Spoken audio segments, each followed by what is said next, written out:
ఈ దినం కొరకైన దేవుని వాగ్దానము. నా ఉపదేశము అంగీకరించువాడు సురక్షితముగా నివసించును. వాడు కీడు వచ్చినను భయము లేక నెమ్మదిగా నుండును. సామెతల గ్రంథము 1వ అధ్యాయము 33వ వచనము.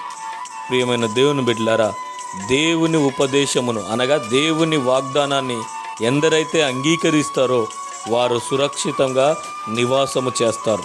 ఒకవేళ ఏదైనా కీడు వచ్చినా భయము లేకుండా నెమ్మదిగా జీవిస్తారు. కారణం, జీవము గల యేసయ్య వాగ్దానాన్ని అంగీకరించిన వారు గనక వారి జీవితంలో నిత్యం నెమ్మదిగా ప్రశాంతంగా బ్రతుకుతారు. ఈరోజు నీవు ఈ వాగ్దానాన్ని అంగీకరించినట్లయితే ప్రార్థన చేద్దాం.